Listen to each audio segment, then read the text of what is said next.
नमस्कार विद्यार्थी मित्रांनो, आजच्या या व्हिडिओमध्ये आपण मराठी व्याकरण, त्याचबरोबर भाषा अभ्यास व उपयोजित लेखन याचा सविस्तर अभ्यास करणार आहोत. म्हणजे एकंदरीत एकाच व्हिडिओमध्ये आपले 40 मार्क आपण या ठिकाणी काय करणार आहोत, फिक्स करणार आहोत. चला तर मग सुरुवात करूया. सुरुवातीला आपण या ठिकाणी व्याकरण घेऊया. तर पहिलाच आपला चॅप्टर आहे ते म्हणजे शब्दसिद्धी. बघा, शब्दांची उत्पत्ती कशी झाली किंवा एखादा शब्द कसा तयार झाला हे पाहणे यालाच काय म्हणतात, शब्दसिद्धी असं म्हणतात.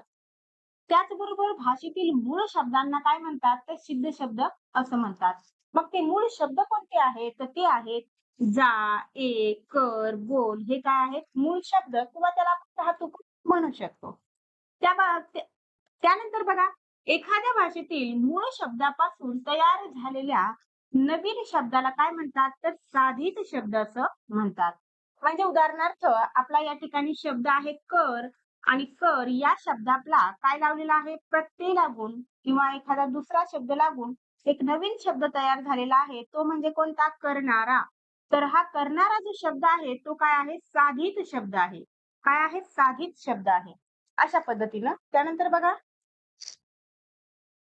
या ठिकाणी सिद्ध आणि साधित शब्दांचे उपप्रकार आपल्याला दिलेले आहेत. तर सिद्ध शब्दांचे उपप्रकार या ठिकाणी तुम्हाला दिसत आहेत. त्याचबरोबर साधित शब्दांचे उपप्रकार या ठिकाणी दिलेले आहेत.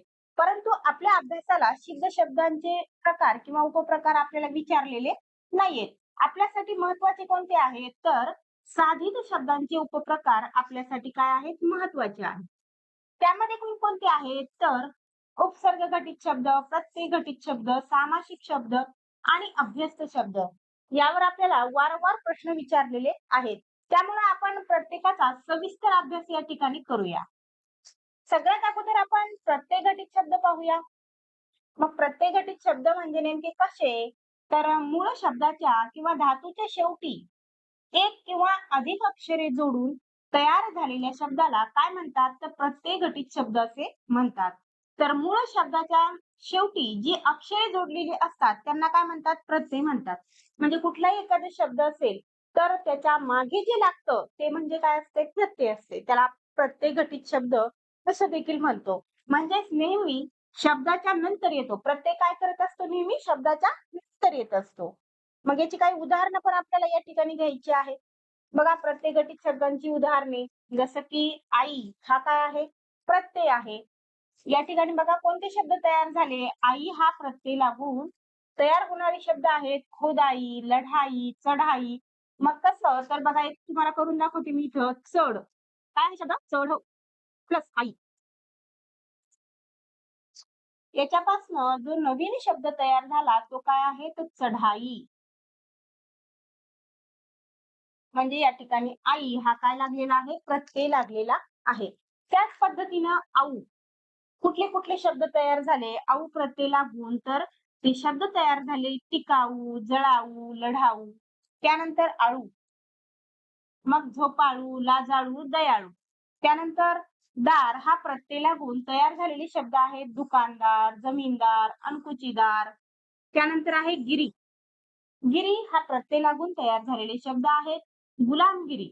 कोणती गिरी, गुलामगिरी, कामगिरी, कारागिरी. अशा पद्धतीचे अनेक शब्द या ठिकाणी तयार होतात. त्यानंतर आहे बघा इक. इक हा प्रत्यय लागून या ठिकाणी मानसिक, सामाजिक, लौकिक, प्रादेशिक हे शब्द तयार होतात. त्यानंतर आहे ईद. ईद प्रत्यय लागून तयार होतात आनंदित, प्रेरित. त्यानंतर त्व, जडत्व, गुरुत्व. अशा पद्धतीनं. त्यानंतर आहे बघा ई. प्रत्यय लागून मालकी, कष्टी. इत. इत प्रत्यय लागून गुळगुळीत. त्यानंतर नीय, अतुलनीय. अशा पद्धतीनं. त्यानंतर आहे बघा उपसर्ग घटित शब्द. उपसर्ग घटित शब्द नेमके कसे असतात, तर उपसर्ग नेहमी शब्दाच्या अगोदर लागतात. प्रत्यय काय करत होते, शब्दाच्या नंतर लागत होते, परंतु उपसर्ग कधी लागतात, तर शब्दाच्या अगोदर लागतात. बघा, शब्दाच्या पूर्वी एक किंवा एकापेक्षा जास्त अक्षरे जोडली जातात त्यांना काय म्हणतात, तर उपसर्ग असे म्हणतात. उपसर्गयुक्त शब्दांना उपसर्ग घटित शब्द असे देखील म्हणतात. त्यानंतर त्याची आपल्याला उदाहरणं पाहायची आहेत. आता आपल्याला उपसर्ग घटित शब्दाची उदाहरणं पाहायची आहेत. तर उपसर्ग कोणते आहेत? त्याचबरोबर त्याचा अर्थ काय होतो आणि उपसर्ग घटित शब्द कसा तयार होतो? बघा, या शब्दाचा अर्थ काय होतो? तर नाही किंवा अभाव. एखादी गोष्ट, एखाद्या गोष्टीचा अभाव किंवा ती गोष्ट नाही हे दर्शवण्यासाठी त्याला काय लावतात? लावतात. जसं की या ठिकाणी आहे अधर्म, अज्ञान, अचल.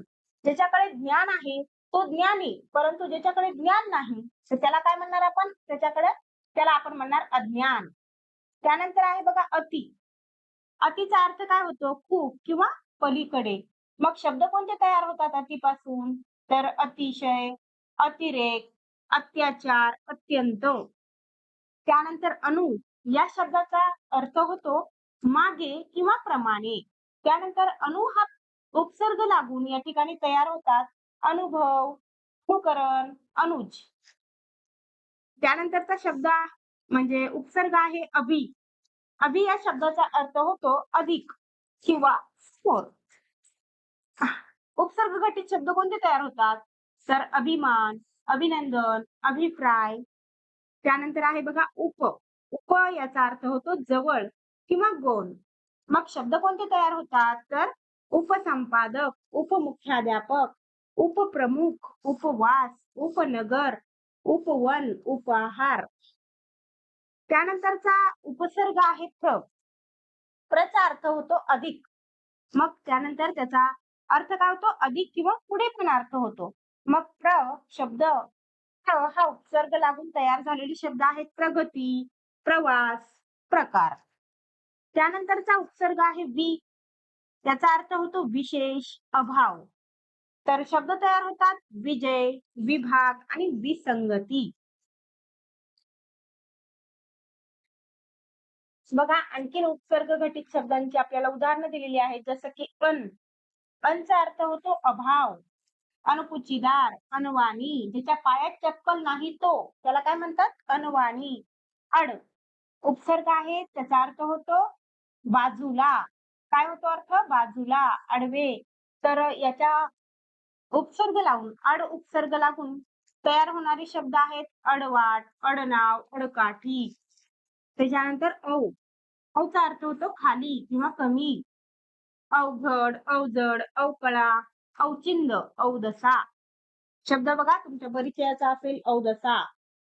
त्यानंतर बघा भर. भरचा अर्थ काय होतो? पूर्ण. मग शब्द कोणते तयार होतात? तर भरजरी, भर दिवसा, भरधाव. काय? भरधाव. त्यानंतर बघा पड.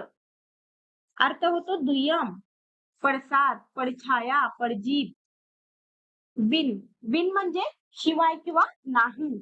तर त्याच्यापासून शब्द तयार होतात बिनचूक, बिन तक्रार, बिन हरकत. त्यानंतर बघा दर. दरचा अर्थ होतो प्रत्येक. मग दररोज, दर साल, दरम्यान. हर.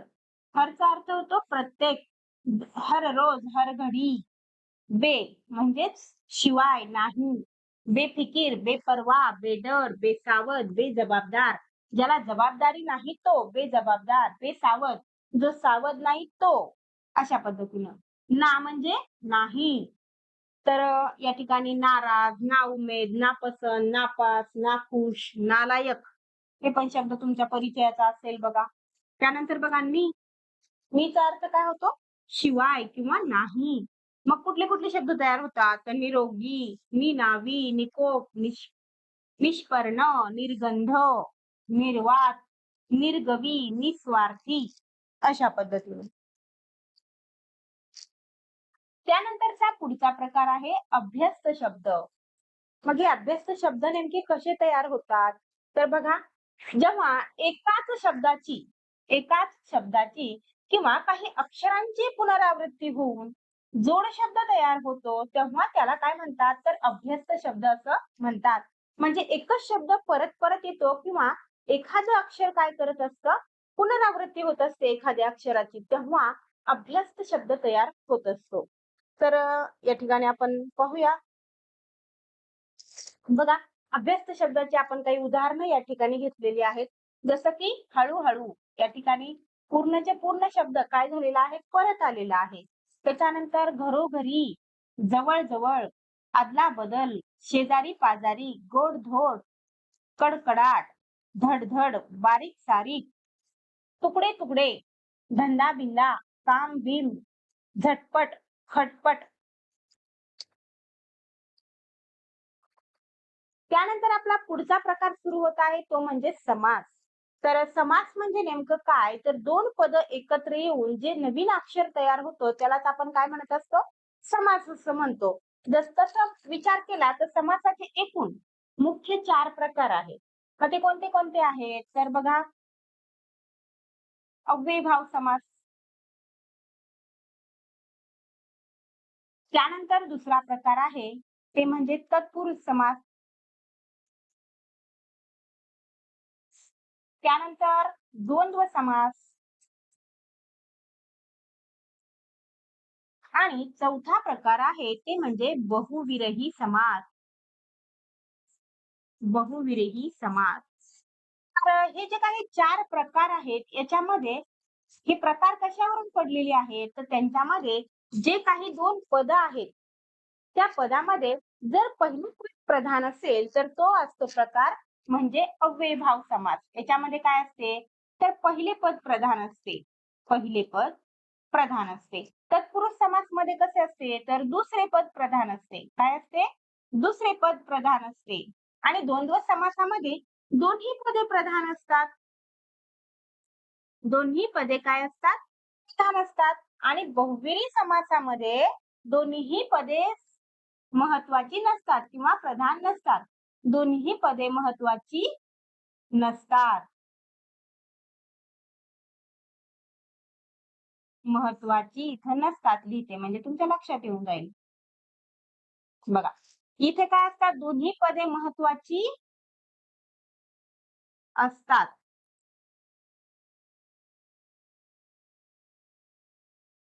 तर अशा पद्धतीनं. मग तुम्हाला हे पूर्णचे पूर्ण 4ही प्रकार परीक्षेमध्ये विचारलेले नाहीयेत.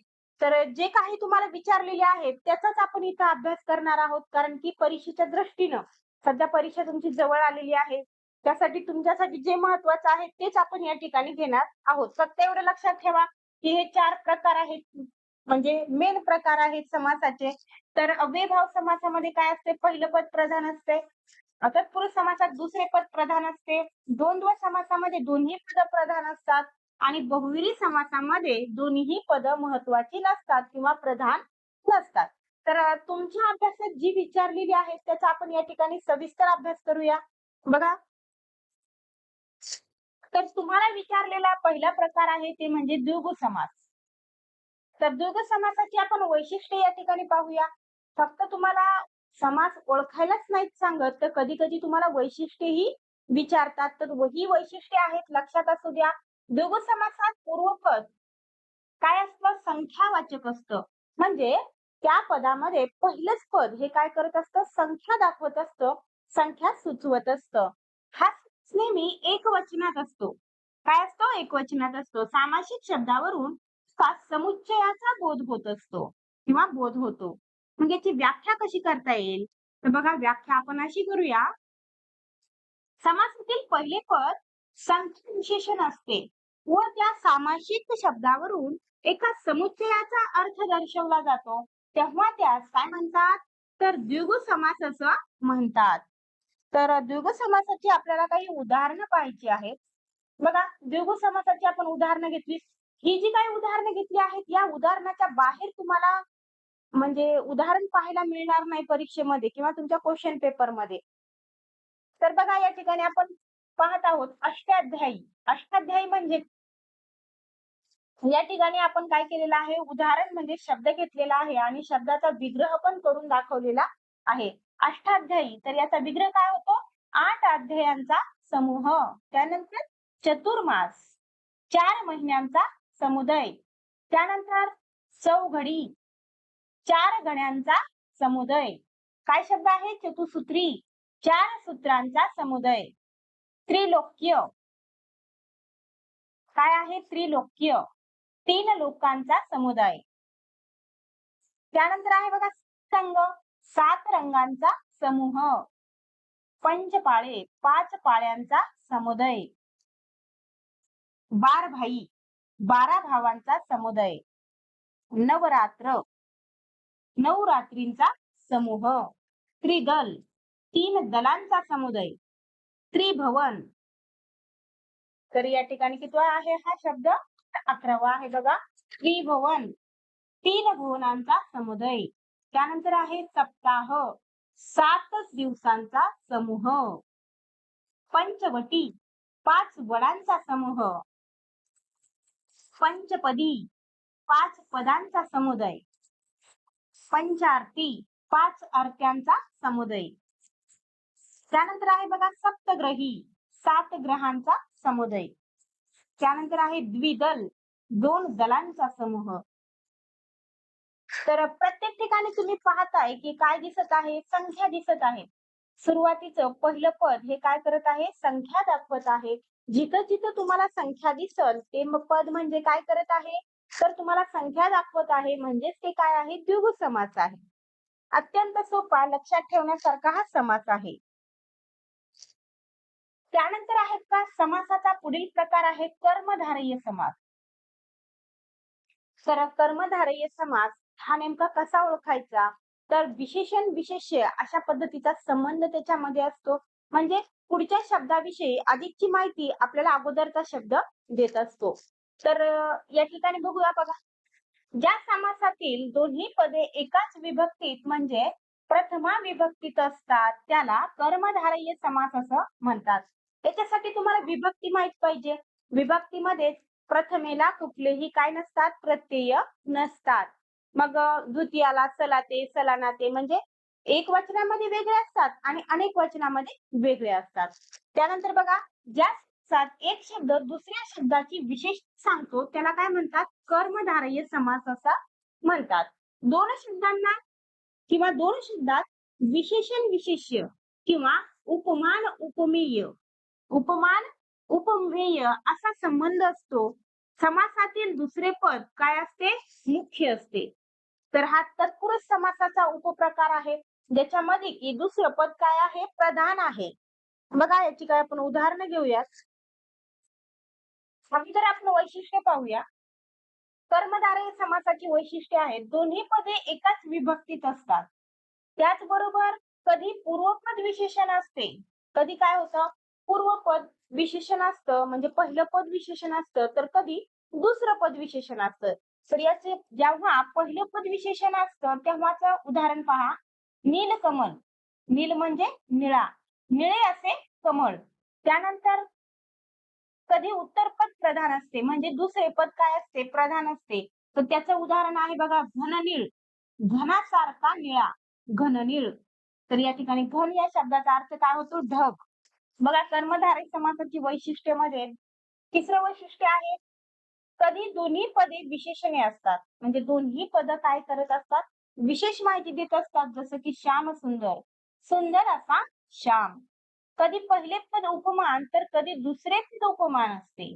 जसं की उदाहरणार्थ कमल नयन, कमळासारखे नयन. नरसिंह, सिंहासारखा नर. त्यानंतर आहेत कधी दोन्ही पदे एकरूप असतात. दोन्ही पदे काय असतात? एकरूप असतात. याचं उदाहरण म्हणजे विद्याधन, म्हणजेच विद्या हेच धन. बघा या ठिकाणी काही उदाहरणं घेतलेली आहेत.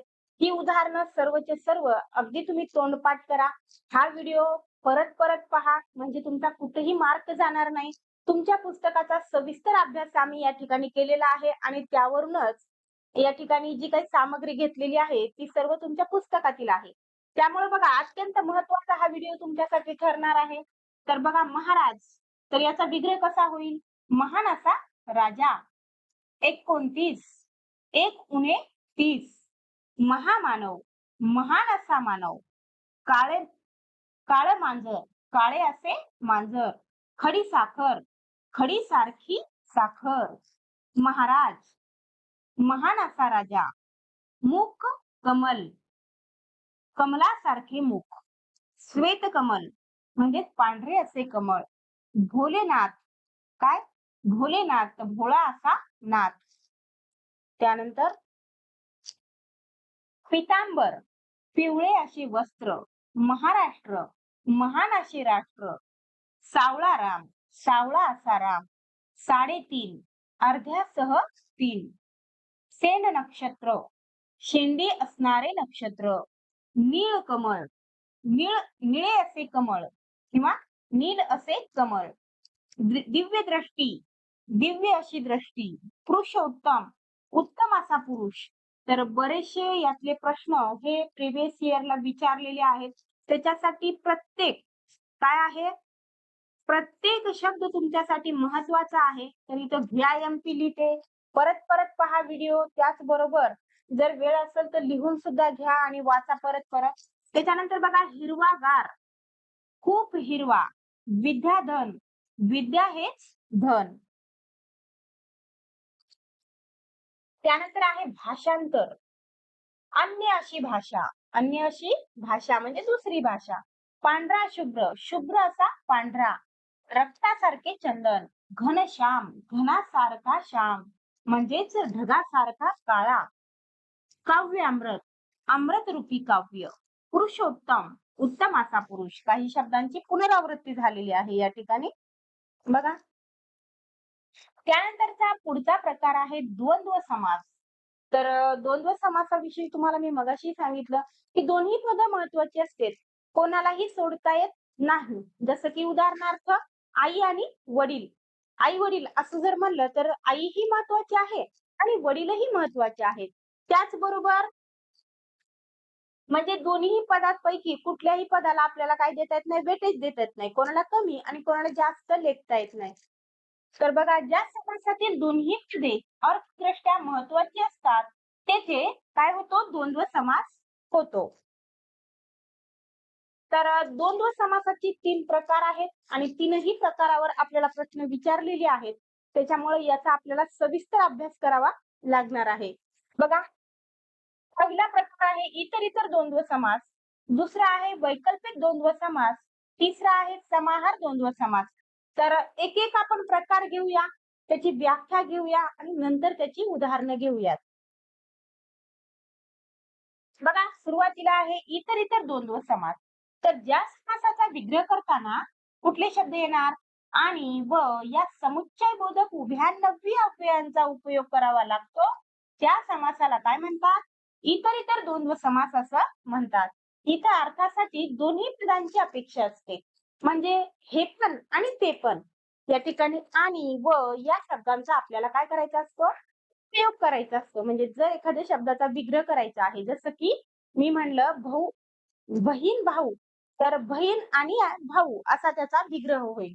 म्हणजे आणि व या शब्दांचा आपल्याला काय करायचा आहे, वापर करायचा आहे. इतर द्वंद्व समासाची उदाहरणं आहेत, जसं की 32, तर 2 आणि 30 32.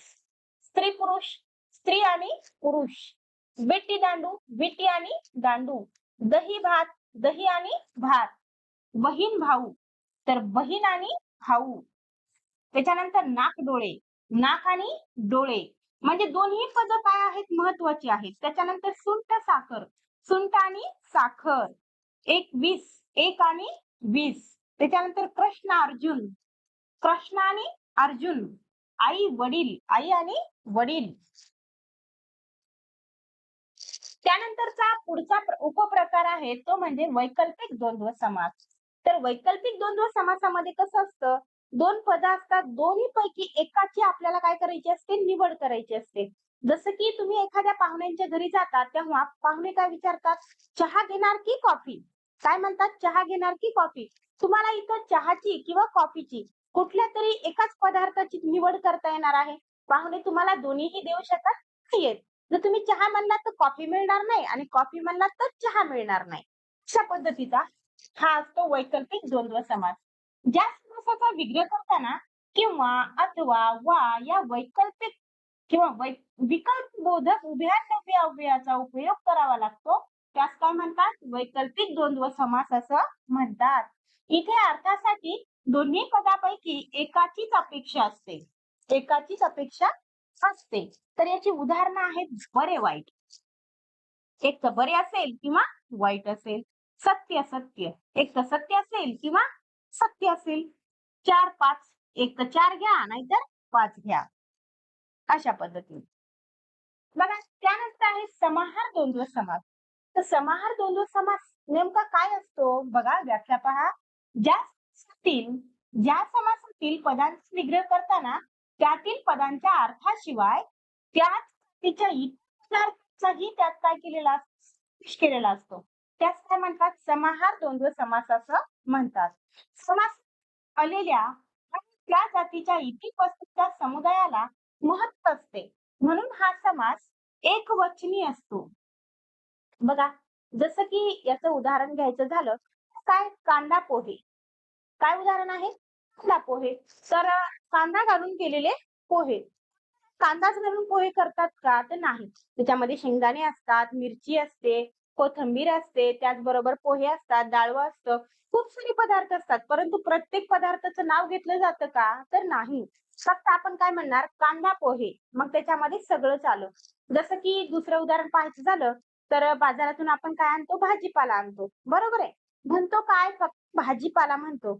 परंतु त्याच्यामध्ये टमाटर असेल, मिरची असेल, कोथिंबीर असेल, त्याचबरोबर तुम्ही काही खायचे पदार्थ त्याचबरोबर लिंबू असेल, संत्री, मोसंबी असं टरबूज, खरबूज जे काही आणतात ते सर्वांचा समावेश भाजीपालामध्ये येत असतो. तर आपण याची काही उदाहरणं पाहूयात. बघा समाहार द्वंद्व समासाची उदाहरणं आहेत. अंथरूण, पांघरूण. तर अंथरुणासाठी आणि पांघरुणासाठी लागणारे वस्तू आणि इतर कपडे. त्याचबरोबर भाजीपाला. भाजीपालामध्ये भाजीपाला आणि वस्तू. आलं का लक्षात? कपडा-लत्ता. आपण कपडा-लत्ता म्हणतो, परंतु त्याच्यामध्ये विविध प्रकारचे कपडे त्याच्यामध्ये समावेश करत असतो. अन्न-पाणी. अन्न आणि पाणी याच्यामध्ये आपण विविध पदार्थ जे काही बनवतो त्याचा सर्वांचा समावेश असतो. पालापाचोळा, पाला-पाचोळा आणि इतर झाडांचा कचरा. त्याच्यानंतर केर कचरा. मग केर कचरा आणि इतर टाकाऊ वस्तू यांचा सर्वांचा समावेश त्याच्यामध्ये असतो. तर त्यानंतर आपला समासातील शेवटचा प्रकार, चौथा प्रकार आहे बहुविरही समास. तर नेमका तो प्रकार काय असतो? मी सुरुवातीला सांगितलं बहुविरी समासामध्ये दोन्ही पद काय नसतात? महत्वाची नसतात. कारण की जो काही शब्द दिलेला असतो त्या शब्दापासनं दोन्ही शब्द काय नसतात? महत्वाचे नसतात. त्याच्यापासून तिसऱ्याच शब्दाचा किंवा तिसऱ्याच अर्थाचा बोध होत असतो. त्याच्यासाठी याला म्हणजे यात दोन्ही पद काय नसतात? महत्वाची नसतात. तो असतो बहुविरी समास. बघा, ज्या सामासिक शब्दातील दोन्ही पदांचा जो अर्थ आहे त्यापेक्षा वेगळाच अर्थबोध होतो तिथे बहुविरी समास तयार होतो किंवा त्याला बहुविरी समास म्हणतात. या समासातील शब्द शक्यतो काय असतात? विशेषणे असतात. लक्षात असू द्या, बहुविरी समासातील काय असतात शब्द? विशेषणे असतात. म्हणजे विशेष काहीतरी सांगत असतात. उदाहरण आपण या ठिकाणी घेऊयात. बघा, लक्ष्मीकांत. लक्ष्मी आहे कांता ज्याच्या किंवा ज्याची तो कोण आहे? विष्णू.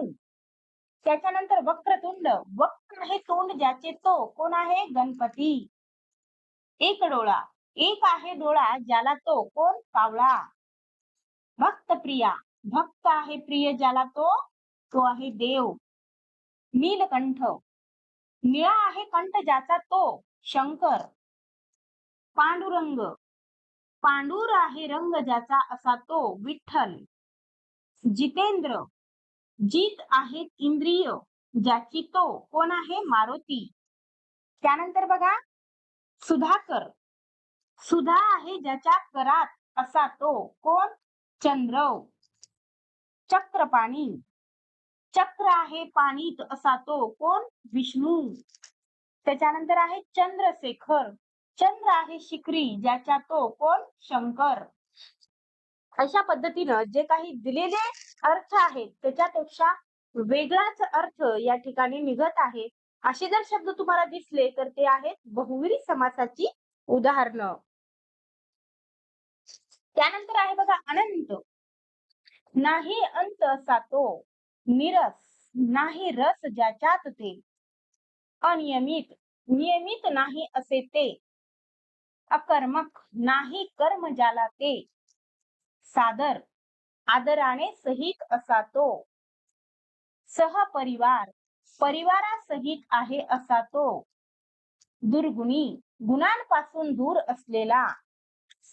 सुलोचन. चांगले डोळे असलेला, प्रबळ, अधिक बलवान असतो तो किंवा अधिक बलवान असा तो. तर या ठिकाणी आपला नवीन प्रकार या ठिकाणी चालू होत आहे तो म्हणजे वाक्प्रचार. तर हा खूप महत्वाचा ठरणार आहे तुमच्यासाठी कारण की मार्क पण खूप जास्त खूप म्हणजे 4 मार्कावर तुम्हाला विचारला जाणार आहे. व्ही-आय-एम-पी करत आहे त्याच्याकडे जरा जास्त लक्ष द्या, त्याचा जास्तीत जास्त सराव करा. बघा, जेव्हा शब्दसमूहाचा वापर त्याच्या शाब्दिक अर्थाप्रमाणे न होता वेगळ्या विशिष्ट अर्थाने रूढ झालेला असतो, तेव्हा त्याला काय म्हणतात? वाक्प्रचार असं म्हणतात. मग त्या ठिकाणी तुम्हाला एखादा वाक्प्रचार दिला जाईल आणि त्या वाक्प्रचाराचा तुम्हाला काय करायचा आहे? अर्थ सांगायचा आहे. त्याचबरोबर त्याचा काय करायचा? वाक्यात उपयोग सुद्धा करायचा आहे. तर या ठिकाणी आपण काही वाक्प्रचार घेतलेले आहेत.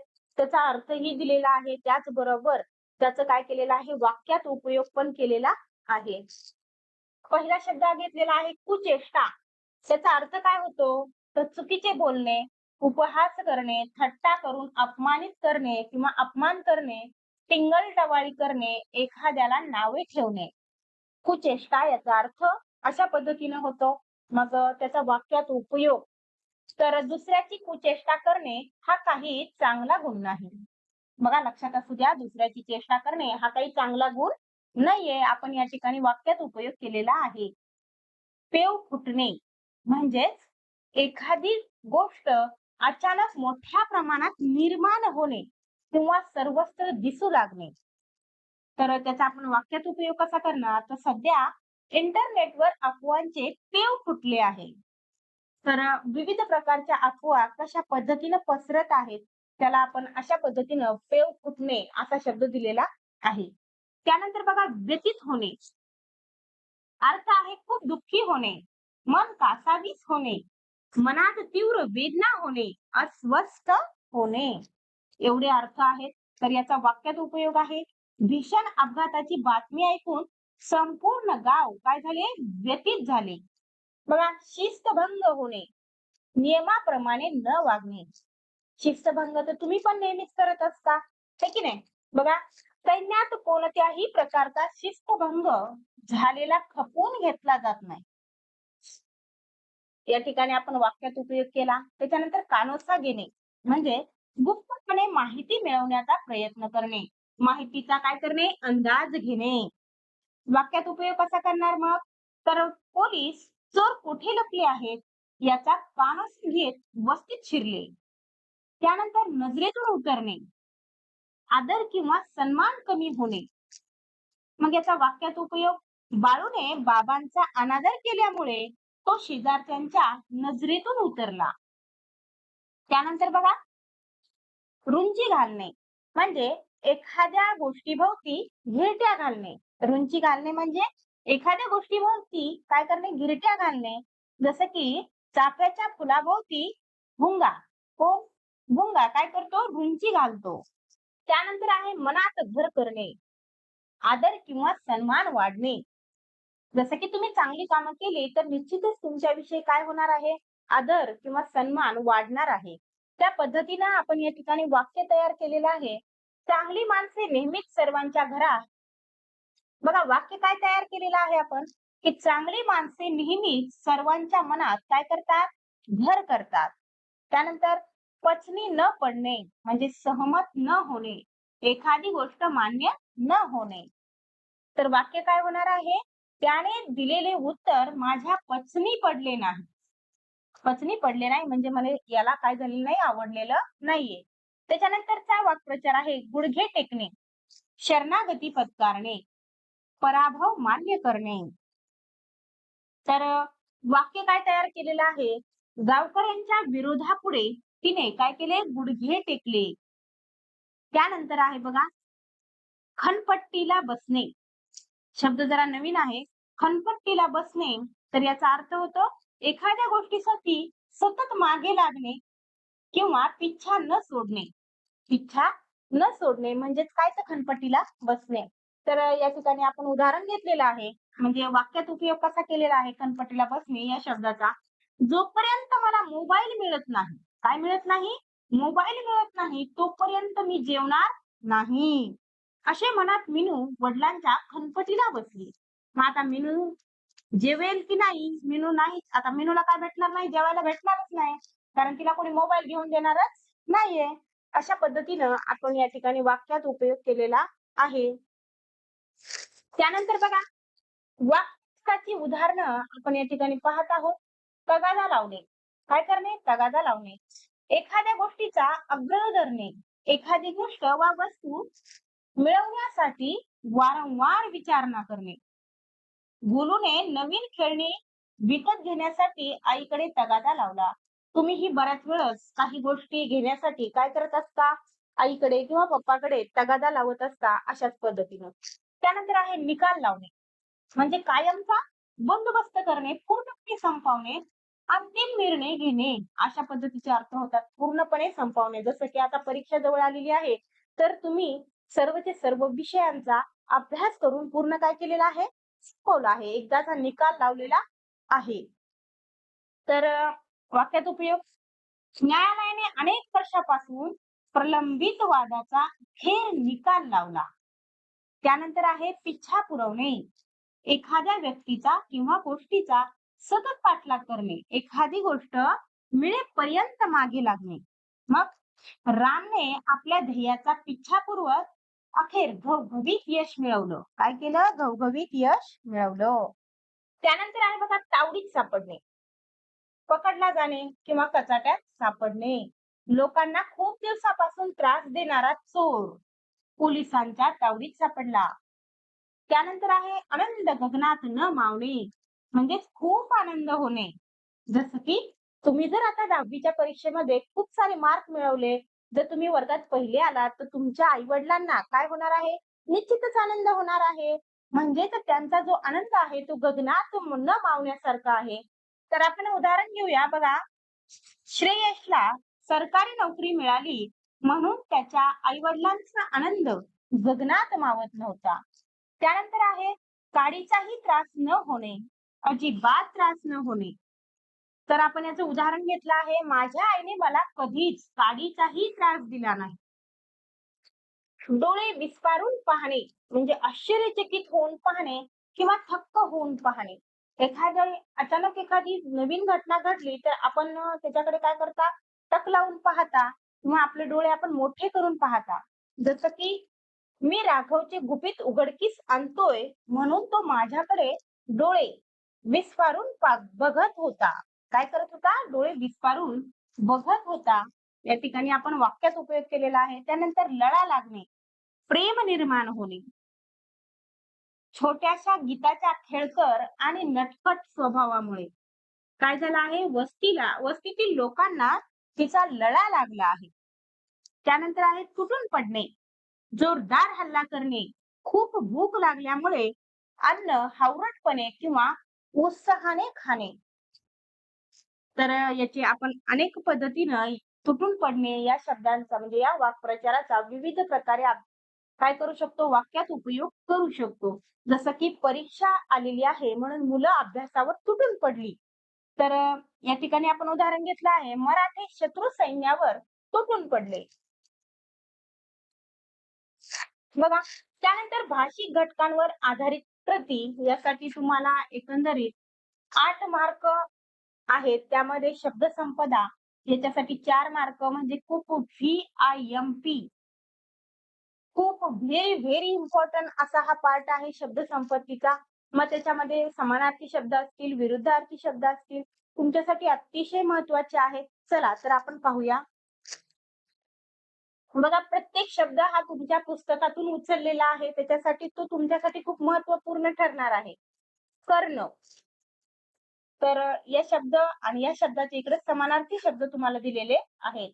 सध्या आपण समानार्थी शब्दांचा अभ्यास करत आहोत. कर्ण, कान, सोबती म्हणजे मित्र, मार्ग, वाट, हर्ष, आनंद, संक्षिप्त, थोडक्यात, बिकट, कठीण, अवघड, संकटकाळी, रास, ढीप, रात्र, रजनी, छान, मस्त, मस म्हणजेच जामखीळ, तीळ, मत म्हणजे सल्ला, अभिप्राय, खरे, रास्त, कविता, काव्य, वर, आशीर्वाद किंवा वर या शब्दाचा अर्थ पती पण होतो किंवा वरची दिशा असा पण होतो. त्यानंतर ग्रह या ठिकाणी आपण दोन अर्थाने वापरू शकतो. एक म्हणजे खगोलीय. पृथ्वी एक खगोलीय वस्तू आहे किंवा जे काही ग्रह आहेत त्याला पण आपण ग्रह म्हणतो, जसं की मंगळ, बुध, गुरु, शुक्र, शनी. त्यानंतर ग्रह याचा अर्थ मत असं पण होतो, चुकीचा ग्रह होणे. त्यानंतर काठ म्हणजे किनारा, मर्यादा, अभंग, अखंड, काव्य, भक्तिगीत. अभंग या शब्दाचे अर्थ या ठिकाणी दिलेले आहेत. त्यानंतर काव यालाच गेरू म्हणतात. त्याचबरोबर तांबडी माती, प्रशस्त, टोलेजंग, थोर, धास्ती, दरारा, संसार, थाट, सम, सारखेपणा, साय, मलई, पसंत, मान, मान, गळा, आदर, जननी, माता, आई. तर यानंतर दुसरा प्रकार चालू होत आहे तो म्हणजे विरुद्धार्थी शब्द. तर आळस, उत्साह, आदर, अनादर, आस्था, अनास्था, आपुलकी, दुरावा, निरर्थक, अर्थपूर्ण, ऐच्छिक, अनिवार्य, दुर्बोध, सुबोध, गुण, दोष, सूर्योदय, सूर्यास्त. हे शब्द शक्यतो तुमच्या काय आहेत, नेहमी वाचनातील आहेत. त्यामुळे मी डायरेक्टली वाचून दाखवत आहे, याचा अर्थ वगैरे सांगण्याची गरज नाहीये. त्यानंतर बघा, अवरोह, आरोह, अल्प आयुषी, दीर्घ आयुषी, सजातीय, विजातीय, दुमत, समत, नापिक, सुपीक, सुख, दुःख, गर्भित, उघड, संक्षिप्त, विस्तृत, सविस्तर, बिकट, सुलभ, सोपे, स्तुती, निंदा. त्यानंतर आहे बघा वचन. जेव्हा एखाद्या नामावरून ती वस्तू एक आहे की एकापेक्षा जास्त आहे याचा बोध होतो, तेव्हा त्याला काय म्हणतात, तर वचन म्हणतात. मग वचनाचे दोन प्रकार आहेत, एकवचन आणि अनेकवचन. तर याची आपण काही उदाहरणं घेणार आहोत. जसं की तुम्हाला एकवचनी शब्द दिला जाईल, त्याचे अनेकवचनी रूप सांगा असं तुम्हाला प्रश्न विचारला जाईल, त्याच्यावरून तुम्हाला उत्तरं द्यायची आहेत. जसं की रस्ता, रस्ते, वेळ, वेळा. हे एकवचनी आहेत, त्याचं अनेकवचनी दिलं आहे. भिंत, तर अनेकवचनी भिंती, विहीर, विहिरी, घड्याळ, घड्याळे, माणूस, माणसे, झाड, झाडे. त्याच्यानंतर बघा, देवचं काय होणार आहे, अनेकवचन, देवच राहणार आहे. हत्तीचं हत्तीच राहणार आहे. कवीचं कवीच राहणार आहे. म्हणजेच मला काय सांगायचंय की या शब्दांचं काय होत नाही, म्हणजेच मला काय सांगायचं आहे की या शब्दांचं काय होत नाही, अनेक वचन होत नाही. त्यामुळं हे जे शब्द आहेत ते अतिशय महत्वाचे आहेत. याचा जरा सविस्तर म्हणजे हे शब्द लक्षात असू द्या की देव या शब्दाचा अनेकवचनी शब्द नाहीये. हत्ती, त्यानंतर कवी, हे शब्द एकवचन अनेकवचन मध्ये सारखेच आहेत. मुद्दाम याच्यावर प्रश्न विचारला जातो. त्यानंतर बघा, शब्द समूहाबद्दल एक शब्द. जेव्हा अनेक शब्दाच्या जागी एकाच प्रभावी शब्दाचा वापर केला जातो, तेव्हा त्या शब्द समूहाबद्दल एक शब्द असं म्हणतात. मग याची काही उदाहरणं आपल्याला घ्यायची आहेत. बघा, पसरलेली खोटी बातमी म्हणजे काय असतं, तर अफवा असते. ज्याला मरण नाही असा काय असते, त्याला आपण अमर असं म्हणतो. समाजाची सेवा करणारा समाजसेवक, संपादन करणारा संपादक, ज्याला कोणताही किंवा ज्याला कोणीही शत्रू नाही असा अजाद शत्रू, दुसऱ्यांच्या मनातील जाणणारा मनकवडा, शत्रूला सामील असलेला त्याला काय म्हणतात, फितूर, मोजकेच बोलणारा मितभाषी, अपेक्षा नसताना अनपेक्षित, अकल्पित, ज्याचे आकलन होत नाही असे अनाकलनीय, कुठलीही अपेक्षा न ठेवता निरपेक्ष, निस्वार्थी, अहेतुक. बघा, वाळवंटातील हिरवळ, कठीण किंवा प्रतिकूल परिस्थितीत मिळालेला एखादा सुखद अनुभव किंवा आशेचा किरण, त्यालाच आपण काय म्हणतो, वाळवंटातील हिरवळ. त्यानंतर अतिशय संत किंवा सावकाश हालचाल, त्याला काय म्हणतात, कासव गती.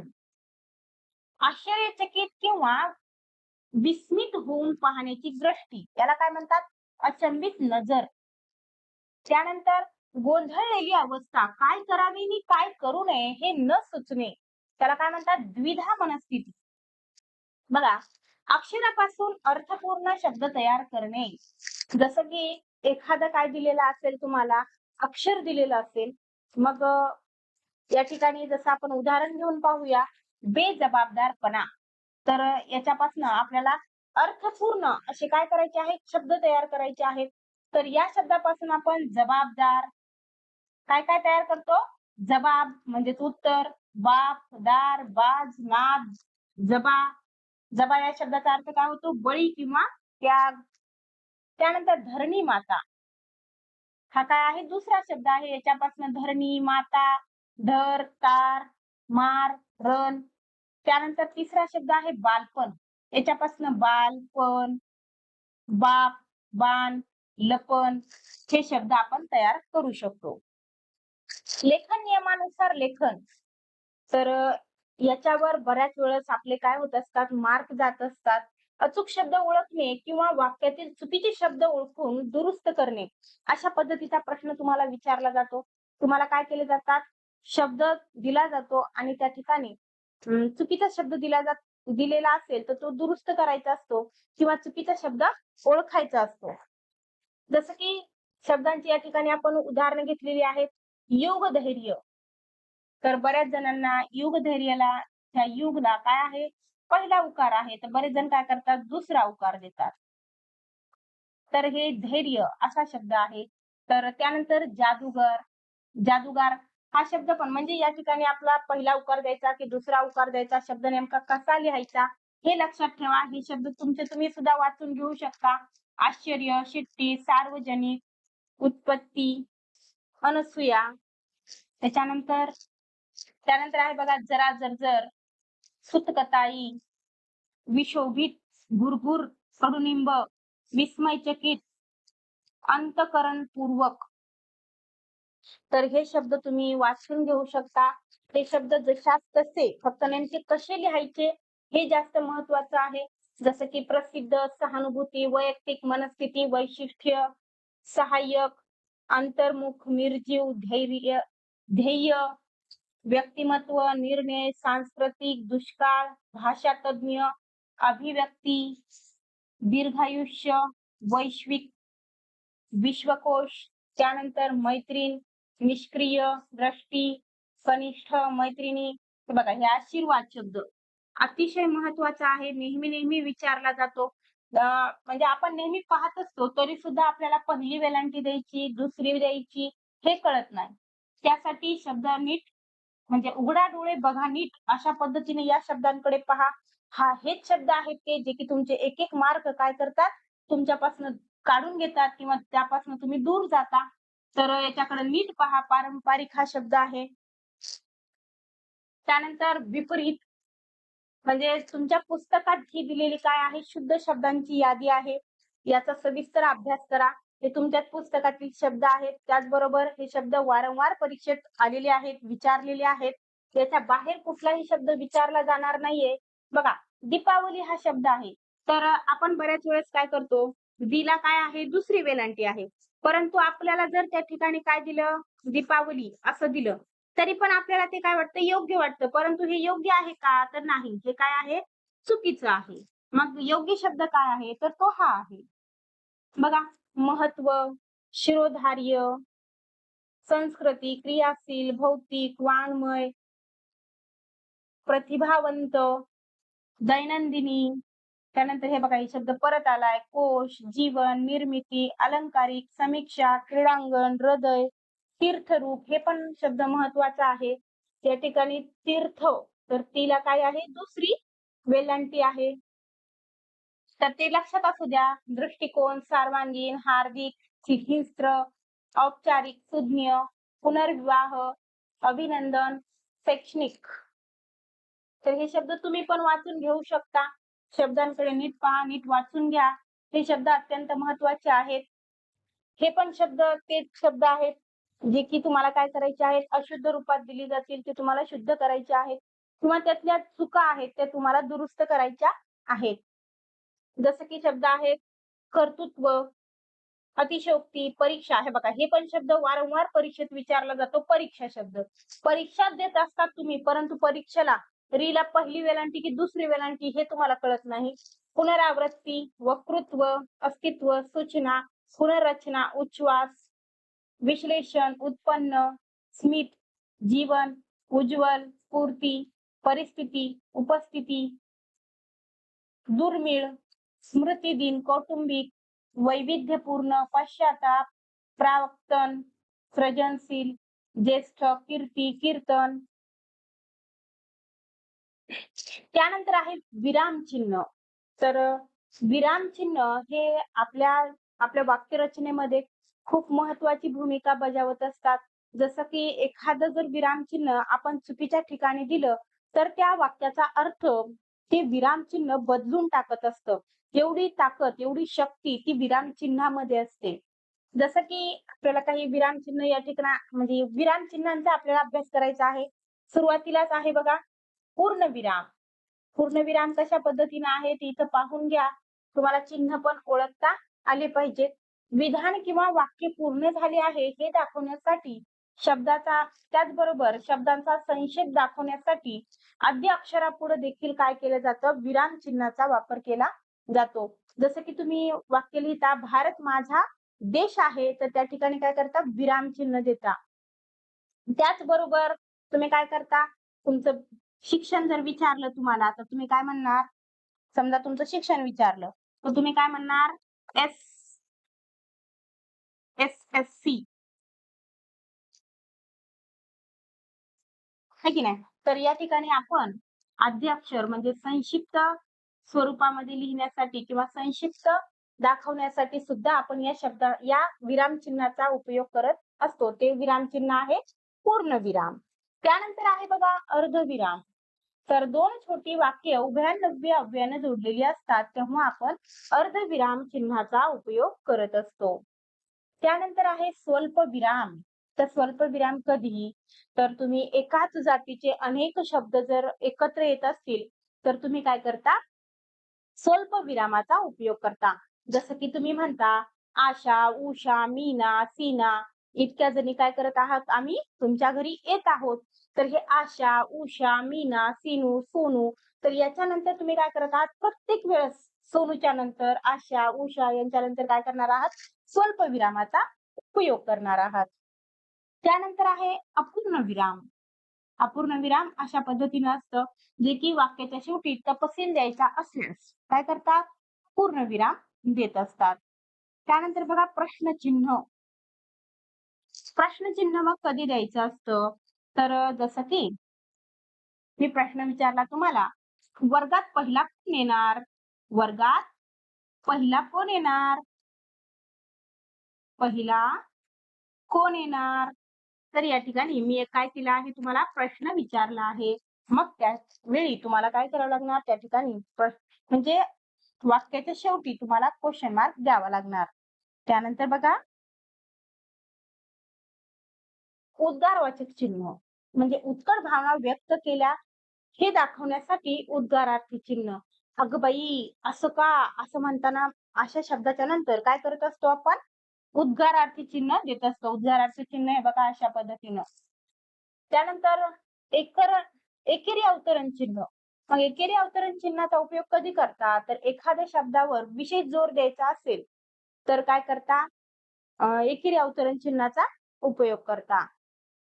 जसं की तू येताना माझ्यासाठी काय कर आंबे पण घेऊन ये तर आंबे हा जो किंवा आंबा पण घेऊन ये हा जो शब्द आहे आंबा या शब्दाला काय करणार आपण एकेरी अवतरण चिन्हामध्ये टाकणार.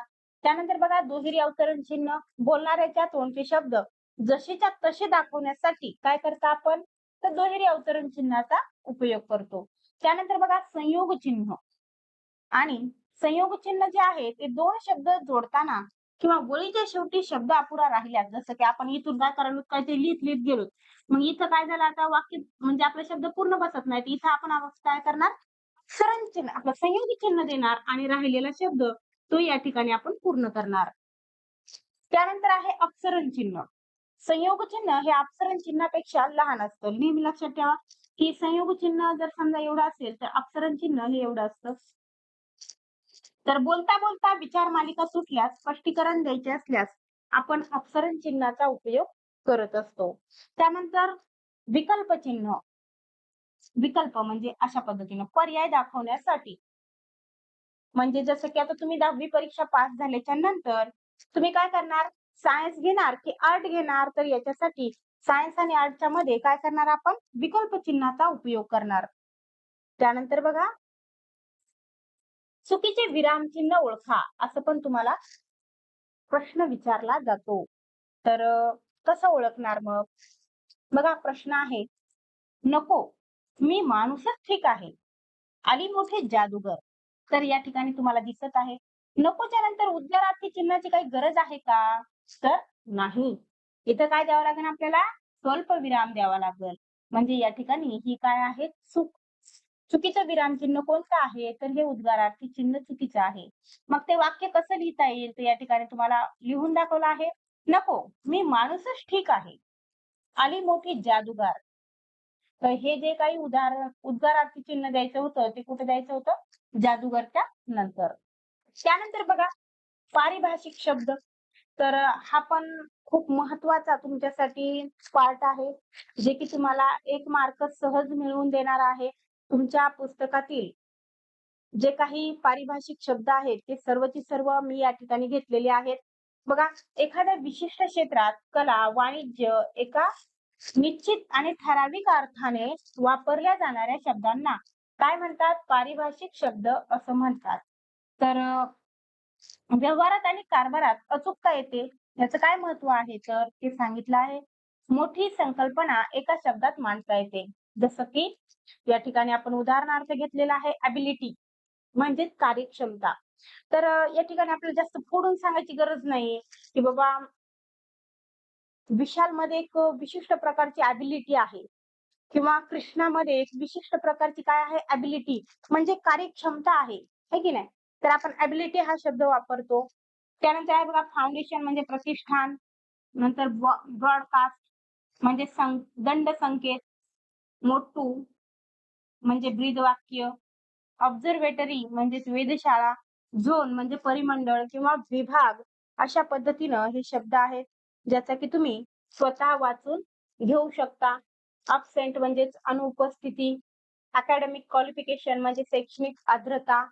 तर हे शब्द तुम्ही काय करा, ऍक्शन म्हणजे कृती. तर हे शब्द काय करा, तुम्ही वाचन करून घ्या.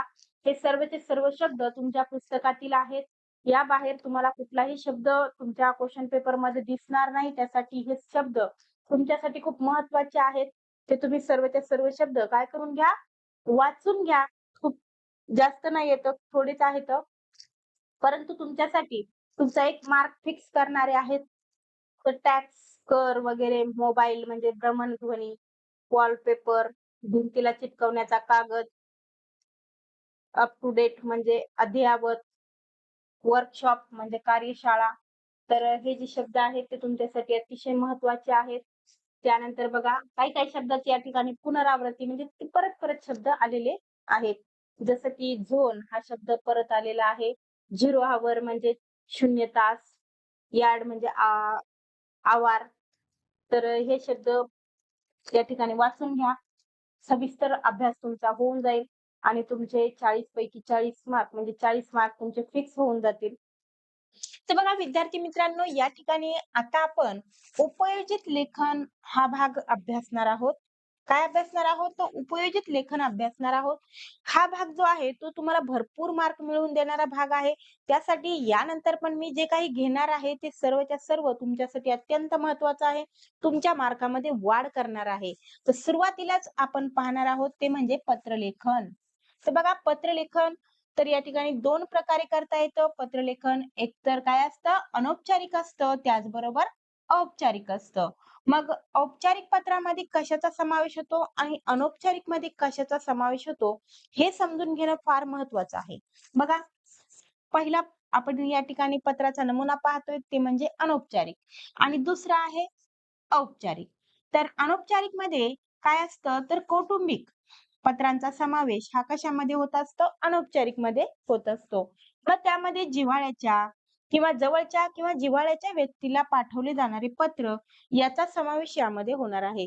जसं की तुमच्या आई-वडील, बहीण-भाऊ, काका-मामा यांना जे पाठवले जाणारे पत्र आहे किंवा तुमचा मित्र जरी असेल, तरी सुद्धा याचा समावेश याच्यामध्येच होणार आहे.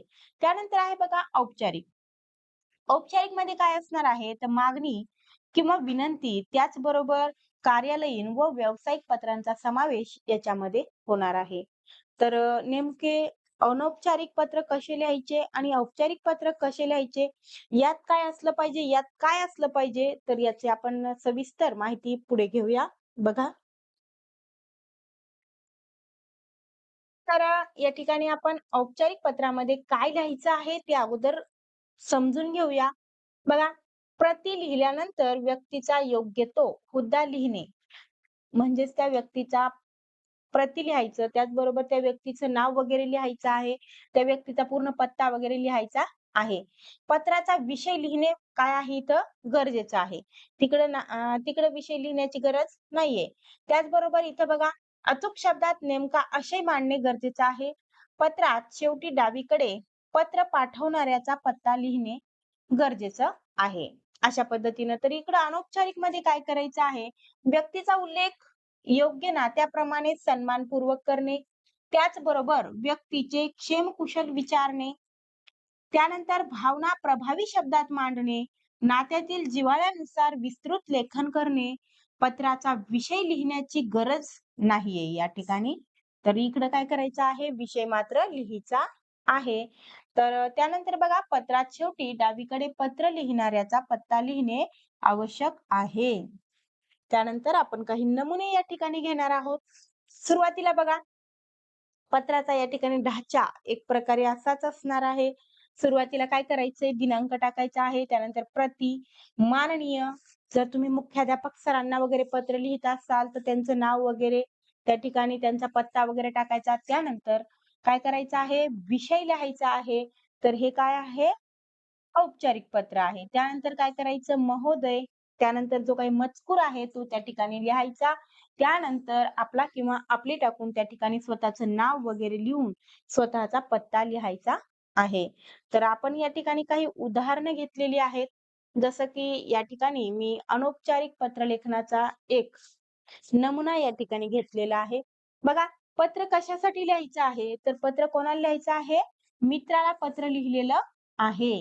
पत्र कोणाला लिहिलेलं आहे? मित्राला लिहिलेलं आहे. तर या ठिकाणी आपला जो काही मित्र असेल, त्या मित्राचा पत्ता या ठिकाणी आपण टाकलेला आहे. बघा, शांती निवास, भीमनगर, नांदेड. तर दिनांक या ठिकाणी आपण टाकलेला आहे. हं, प्रिय मित्र राम किंवा प्रिय मित्रा राम, सप्रेम नमस्कार किंवा नमस्ते, कोणी काहीही टाकू शकता. त्यानंतर हा जो काही मजकूर घेतलेला आहे, मी ते खूप कमी घेतलेला आहे. तो त्या ठिकाणी तुम्हाला वाढवावा लागणार आहे. कारण की ज्या पद्धतीनं मार्क आहेत त्यानुसार तुम्हाला कमीत कमी इथं 2 पॅराग्राफ लिहिणं तरी गरजेचं आहे. जसं की इथं, मित्रा तू कसा आहेस? तू माझ्या मुलीच्या लग्नाला आलाच पाहिजेस, यासाठी हे पत्र मुद्दामहून पाठवत आहे. असेही मी खूप वर्षापासून तुला काय झाले पाहिले नाही. या निमित्तानं का होईना आपली काय होईल, भेट होईल. जुन्या आठवणींना उजाळा मिळेल. तुला तुझ्या सर्व कुटुंबियांसोबत काय यायचे आहे, हे विसरू नको. तुझा मित्र तुझी वाट पाहत आहे. अशा पद्धतीनं या ठिकाणी मी खूप कमी मजकूर घेतलेला आहे. तुम्हाला विस्तृत लिहायचं आहे. त्यानंतर काय करायचं आहे, स्वतःचा या ठिकाणी आपला आपला किंवा तुझाच मित्र अशा पद्धतीनं लिहून स्वतःचं नाव लिहून पत्ता वगैरे टाकायचा आहे. त्यानंतर बघा, या ठिकाणी अनौपचारिक पत्रामध्ये एक पत्र आपल्या आईला लिहिलेलं आहे. याचा पण आपण या ठिकाणी नमुना घेतलेला आहे. जसं की आईच्या तब्येतीची चौकशी करणारं पत्र या ठिकाणी आपण घेतलेलं आहे. बघा, सुधा निवास, शिवाजीनगर, नांदेड या ठिकाणी पिन कोड लिहिणं पण गरजेचं आहे. त्यानंतर काय केलेलं आहे, दिनांक टाकलेला आहे आणि इथं बघा मायना काय घेतलाय, तीर्थरूप. जर आपण आईला किंवा वडिलांना पत्र लिहित असू, तर तेव्हा आपल्याला काय करायचं आहे, तीर्थरूप लिहायचं आहे. परंतु जर आपण आपला मामा, काका किंवा वडीलधाऱ्या मंडळींना जर पत्र लिहित असू, तर तेव्हा काय करायचं, तीर्थ स्वरूप वापरायचं आहे. तर आईला पत्रामध्ये आपण मजकूर काय लिहिलाय बघा. तर पत्र लिहिण्यास कारण की तुझी तब्येत बरी नाही असे कळले. आई, आता तुझी तब्येत कशी आहे? डॉक्टरांनी दिलेली औषधे वेळेवर घे, आराम कर. माझी काळजी करू नकोस. तू बरी झालीस म्हणजे सर्व आपोआप चांगले होईल. तू चांगली ठणठणीत झाल्यास मला कळव. तसे मी पुढच्या आठवड्यात भेटायला येणारच आहे. स्वतःची काळजी घे. या ठिकाणी पण मजकूर खूप कमी घेतलेला आहे, परंतु तुम्हाला किमान 2 पॅराग्राफ तरी लिहायचे आहेत. त्यानंतर बघा कळावे, तुझा लाडका किंवा लाडकी, त्यानंतर स्वतःचा पत्ता वगैरे लिहायचा आहे. त्यानंतर बघा, या ठिकाणी आपण औपचारिक पत्राचा एक नमुना घेतलेला आहे. औपचारिक पत्र कशासाठी लिहिलेलं आहे, तर मुख्याध्यापकांना सुट्टी मागणारे हे पत्र आहे. तर बघा, या ठिकाणी मुख्याध्यापक सरांना पत्र लिहिताना आपल्याला काय करायचं आहे, सुरुवातीला प्रति, त्याच्यानंतर माननीय मुख्याध्यापक साहेब, तर या ठिकाणी कैवी नळगे शाळा, जुना लोहा, तर या ठिकाणी लोह्याचा पिन कोड वगैरे टाकलेला आहे, दिनांक, विषय काय आहे तर सुट्टी मिळणे बाबत, त्यानंतर महोदय लिहायचं आहे. मी इयत्ता 7वीचा विद्यार्थी असून माझे नाव, जे काही नाव असेल तुमचं ते नाव त्या ठिकाणी भरायचं. माझी कालपासून तब्येत बरी नाही. डॉक्टरांनी मला आराम करण्यास सांगितले आहे. त्यामुळे मला किती 4 ते 5 दिवस काय होणार नाही, शाळेत मी हजर राहू शकत नाही. तरी माझी ही 4 दिवसांची रजा काय करावी? मंजूर करावी. तसदीबद्दल क्षमस्व. आपला विद्यार्थी, त्या ठिकाणी नंतर आपलं पूर्ण नाव टाकून काय करायचं आहे, आपला पत्ता लिहायचा आहे. अशा पद्धतीनं. तर बघा विद्यार्थी मित्रांनो, या ठिकाणी आपण औपचारिक पद्धतीचं पत्र लिहित आहोत. त्याच्यामध्ये पत्र कशासाठी आहे, तर रक्तदान शिबिरात सहभागी करून घेण्यासाठी विनंती करणारे हे पत्र आहे. मग पत्रामध्ये काय लिहिलेलं आहे बघा, प्रति माननीय सचिव, हे काय आहे तर सचिव आहे.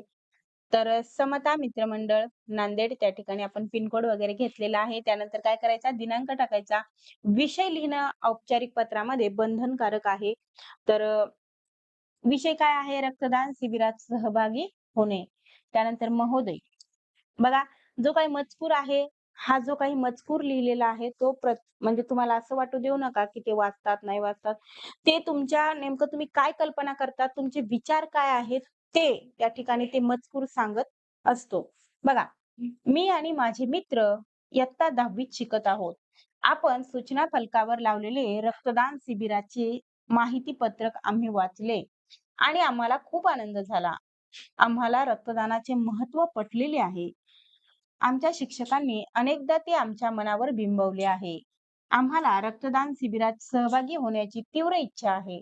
तेव्हा आपण आम्हाला सहभागी करून साजेसे काम करण्याची संधी द्यावी, ही नम्र विनंती.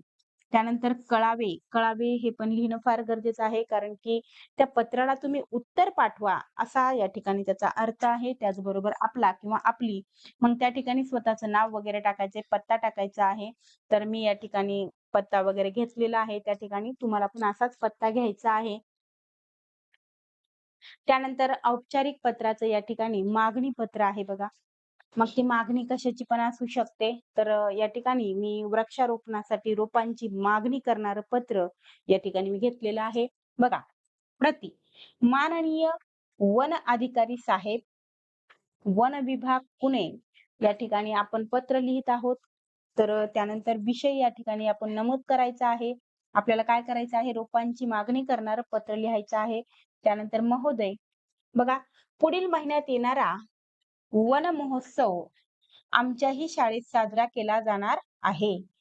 या महोत्सवासाठी शाळांना आपल्या खात्याकडून वृक्षांचे रोप विनामूल्य पुरवली जाणार आहेत असे कळले. आमच्या शाळेलाही अशी रोपे हवी आहेत. त्यासाठी हे पत्र लिहिलं आहे.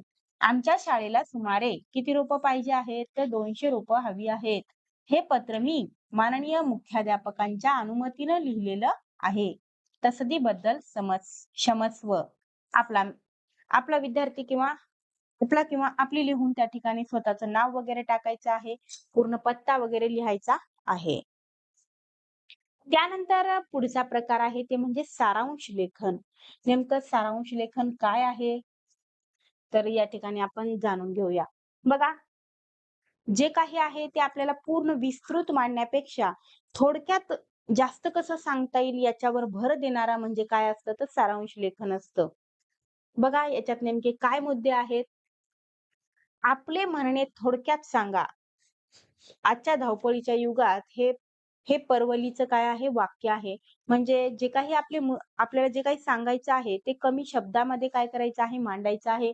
मग ते सारांश लेखन करत असताना नेमक्या कुठल्या पायऱ्यांचा वापर करायचा आहे. तर बघा दिलेल्या परिच्छेदाचे वाचन करणे म्हणजे जो काही परिच्छेद दिलेला आहे तो अगोदर पूर्णपणे वाचून घ्यायचा आहे. त्यानंतर परिच्छेदातील आशयाचे आकलन करायचे आहे म्हणजे काय करायचं ते समजून घ्यायचं आहे. जो काही परिच्छेद दिला आहे तो. त्याच्यानंतर मध्यवर्ती विचार जाणून घेणे, त्यातून नेमका कुठला संदेश द्यायचा आहे, हे अगोदर आपण काय करायचं आहे, त्याविषयी विचार करायचा आहे आणि समजलेले विचार स्वतःच्या शब्दात थोडक्यात मांडायचे आहेत. तर बघा, कमीत कमी शब्दात सारांश लिहिणे व त्यातून परिच्छेदातील आशयाचा पूर्ण अर्थ प्रतिबिंबित करणे महत्त्वाचे असते आणि हीच एक कला आहे सारांश लिहिण्याची. खूप काही वाचायचं आहे आणि कमी शब्दामध्ये ते काय करायचं आहे, मांडायचं आहे. ते पण पूर्ण त्यातल्या जे काही सारांश आहे, जे काही मधात सांगायचं आहे त्या परिच्छेदामध्ये ते अगदी कमी शब्दात आणि सगळेच्या सगळं सांगण्याचा प्रयत्न करायचा आहे. बघा तर जी काही आपण सारांश लिहिणार आहोत, त्याच्यासाठी महत्त्वाचे मुद्दे कसे आहेत, तर सारांश लेखन जो काही उतारा आहे, तो किती शब्दात दिलेला आहे, तर 100 ते 120 शब्दात असेल. तर दिलेल्या परिच्छेदाचा थोडक्यात किंवा कमीत कमी शब्दात सारांश लिहिणे अपेक्षित आहे. त्यानंतर परिच्छेदाच्या सारांशातून संपूर्ण आशय लक्षात घेणे अपेक्षित आहे. सारांश लेखनाची मध्यवर्ती कल्पना स्वतःच्या शब्दात मांडणे अपेक्षित आहे आणि परिच्छेदाचे वा सारांशाचे शब्द मोजून किंवा म्हणजे किती शब्द भरले किती नाही हे मोजण्याची गरज नाहीये. तर याचा एक नमुना आपण या ठिकाणी घेत आहोत. बघा, तुम्हाला परीक्षेमध्ये अशा पद्धतीनं हे जे सारांश आहे, तो नमुना तुम्हाला दिला जाईल आणि त्यावरून कमीत कमी शब्दामध्ये तुम्हाला काय करायचं आहे, स्वतःच्या शब्दामध्ये सारांश लिहायचा आहे. बघा या ठिकाणी दिलं आहे, की आपले जीवन सुखी, समाधानी आणि यशस्वी व्हावे असे प्रत्येकाला वाटते. पण असे होत नाही. उलट सर्वत्र पाहिले असता दुःख मनभर आणि सुख कणभर हाच अनुभव येतो. पण असे का होते? मानवी जीवनात अहंकार, काय तर अहंकार हा राक्षसच सर्व समस्या निर्माण करतो. कारण तो सूक्ष्म रूपातही असतो आणि स्थूल रूपातही. जोपर्यंत माणसाच्या ठिकाणी अहंकार आहे तोपर्यंत त्याला ज्ञान प्राप्त होणे कठीण. माणसे अहंकाराचा फुगा कळत नकळत फुगवतातच. माणसे अहंकाराचा फुगा कळत नकळत फुगवतच असतात. अज्ञानाला आलेला आकार म्हणजे अहंकार. अज्ञानाला आलेला आकार म्हणजे अहंकार. या अज्ञानाचा नाश झाल्याशिवाय माणसाला सत्याचा आणि सुखाचा साक्षात्कार होणे शक्य नाही. म्हणून माणसाला सुखी आणि समाधानी जीवन जगायचे असेल तर अहंकारावर लक्ष केंद्रित करून त्याला ताब्यात ठेवले पाहिजे. अहंकारी माणूस निसर्गाला जिंकण्याची भाषा बोलतो तेव्हा तो हे विसरतो की माणूस सुद्धा निसर्गाचा काय आहे, घटक आहे. तर त्यांना आपल्याला जवळपास एकंदरीत 100 ते 120 शब्दामध्ये काय करणार आहेत, ते एक परिच्छेद देणार आहेत. तर त्यावरून आपल्याला काय करायचं आहे, छोटासा एक सारांश आपल्याला सारांश रूपाने बाजूला काढायचा आहे आणि त्यातून परिच्छेदात पूर्णच्या पूर्ण म्हणजे काय सांगितलं आहे, ते आपल्या शब्दामध्ये मांडायचं आहे. तर बघा कशा पद्धतीनं आपण या ठिकाणी आपल्या शब्दात मांडणार आहोत. तर बघा, प्रत्येक माणसाला दैनंदिन व्यवहारात सुख समाधानाऐवजी प्रचंड दुःखाचा अनुभव येतो. याचे कारण म्हणजे माणसामध्ये असलेला अहंकार रूपी राक्षस होय. अहंकार विविध रूपात माणसाला खऱ्या ज्ञानापासून वंचित ठेवतो. म्हणूनच स्वतः निसर्गाचा घटक असूनही माणूस निसर्ग जिंकण्याची भाषा करतो. माणसाने अहंकाराला जिंकायला पाहिजे. अतिशय चांगल्या पद्धतीनं या ठिकाणी काय केलेलं आहे, सारांश रूपामध्ये सर्वच्या सर्व माहिती घेतलेली आहे. त्यानंतर बघा, तर जाहिरात लेखन आपण आजकाल सर्वत्र काय करत आहोत, जाहिरात पाहत आहोत. मग तुम्ही पाहत असताल विविध प्रकारच्या साबण, शॅम्पू असतील किंवा विविध प्रकारच्या क्रीम असतील, त्याचबरोबर क्लासेसची वगैरे ॲड तुम्ही पाहिलेली असेलच. तर अशाच पद्धतीनं ही काय आहे, जाहिरात आहे. तुम्हाला आजच्या स्पर्धेच्या युगाचा जाहिरात हा सर्वाधिक महत्त्वाचा घटक आहे. तर त्यांच्या यशस्वीतेवर उत्पादनाच्या विक्रीचा आलेख ठरतो. तर प्रत्येक जी काही वस्तू आहे, तिची जी काही विक्री वगैरे होत असते, तर त्याचं कारण म्हणजे काय असते? जाहिरात असते. आपण त्याची जाहिरात पाहिली, की आपण काय करत असतो? त्या वस्तूकडे आकर्षित होत असतो. मग अशा पद्धतीनं आपल्याला पण काय करायच्या आहेत आता? जाहिराती तयार करायच्या आहेत. मग कशा पद्धतीने जाहिराती तयार करता येतील? तर लोकांच्या मनात विशिष्ट उत्पादनाबाबत आवड निर्माण करणे, त्याकडे लोकांचे लक्ष वेधणे, हा जाहिरातीचा काय असतो? मुख्य उद्देश असतो. त्याच पद्धतीनं मग जाहिरातीची नेमकी मांडणी कशी असली पाहिजे, तर याविषयी आपण सविस्तर माहिती घेऊया. बघा, तर जाहिरात लेखन करताना कुठले मुद्दे आपण लक्षात घ्यायचे आहेत, तर मी या ठिकाणी थोडक्यात सांगते बघा. कमीत कमी शब्दात जास्तीत जास्त आशय उत्तम जाहिरातीचे काय आहे? सूत्र आहे. जाहिरातीकडे लक्ष वेधले जाईल अशी लक्षवेधी शब्दरचना असावी. जाहिरात म्हणजे कशाची जाहिरात आहे हे ठळकपणे आणि आकर्षकपणे नमूद करावे. अलंकारिक, काव्यमय, प्रभावी शब्दाचा वापर करून जाहिरात अधिक आकर्षक करण्याचा प्रयत्न केला पाहिजे. म्हणजे एकंदरीत भाषा या घटकाकडं जास्तीत जास्त एक प्रकारे जाहिरात आकर्षलेली असते. म्हणजे भाषा कशा पद्धतीनं वापरलेली आहे त्या पद्धतीनं हं. तर एक प्रकारे आपल्याला इथं सांगायचं आहे, की लोकांना कशा पद्धतीनं आपल्याकडे वळवून घेता येईल, अशी आपल्या ठिकाणी आकर्षक भाषा असली पाहिजे. जाहिरात जाहिराती तयार करताना समर्पक व लक्षवेधी भाषेला महत्त्व असावे. ग्राहकांची बदलती आवड, सवयी, फॅशन, गरज याचे प्रतिबिंब जाहिरातीत दिसावे. जाहिरातीमधून उत्पादनाची गुणवत्ता प्रकर्षाने जाणवली पाहिजे. जाहिरातीमध्ये संपर्क म्हणजे आपण एखाद्याची काय करत आहोत, जाहिरात करत आहोत, तर त्याचा स्थळ म्हणजे ते नेमकं कुठं आहे घेण्यासाठी, कुठं मिळेल, त्याचबरोबर त्यांचा जे काही संपर्क करण्याचा क्रमांक आहे किंवा मोबाईल नंबर, ईमेल आयडी याचा स्पष्ट उल्लेख असणं आवश्यक आहे. त्यानंतर त्याच्यामध्ये चित्र वगैरे काढण्याची गरज नाही असं सांगितलेलं आहे. जाहिरात पेननेच लिहावी, पेन्सिलने लिहू नये. तर तुम्हाला नेमके प्रश्न कसे विचारले जातात? तर त्या ठिकाणी तुम्हाला काही शब्द दिले जातात. त्याच्यावरून तुम्हाला काय करायचे असते? जाहिरातीचं लेखन करायचे असते. त्याचबरोबर जाहिरात देऊन त्यावरील कृती सोडवायच्या असतात. विषय देऊन जाहिरात लेखन करायचं असतं. अशा पद्धतीने म्हणजे एकंदरीत प्रश्न कसा विचारला जाईल हे थोडक्यात सांगितलेलं आहे. तर आपण याचं एक उदाहरण घेऊया. बघा विद्यार्थी मित्रांनो, या ठिकाणी आपण जाहिरातीचा एक छोटासा नमुना या ठिकाणी घेतलेला आहे. हं, हं. तर बघा विद्यार्थी मित्रांनो, या ठिकाणी ही जी काही संस्था आहे, या संस्थेचं नाव मोठ्या अक्षरामध्ये आपल्याला दिसत आहे.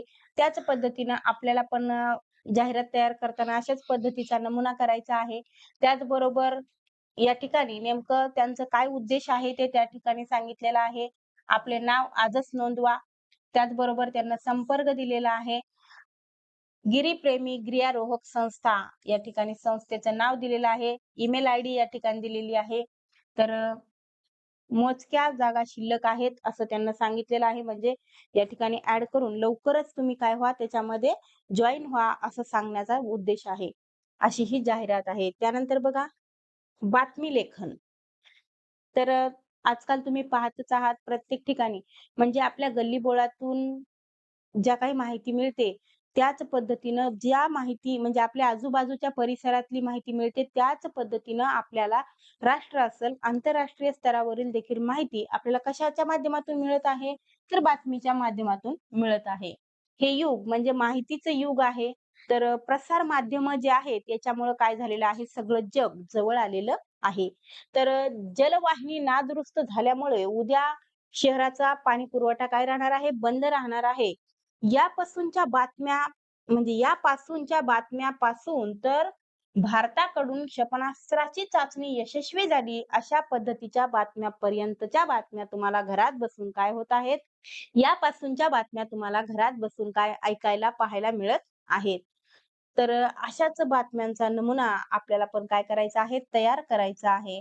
तर नेमकं बातमी लेखनासाठी आवश्यक काय घटक आहेत? तर ते आहे लेखन कौशल्य, भाषेचं उत्तम ज्ञान असलं पाहिजे, व्याकरणाची जाण असली पाहिजे, सोपी सुटसुटीत वाक्यरचना, त्याचबरोबर समग्र वाचन असलं पाहिजे. तेव्हाच तर आपल्याला वाक्यरचना व्यवस्थितरित्या करता येईल.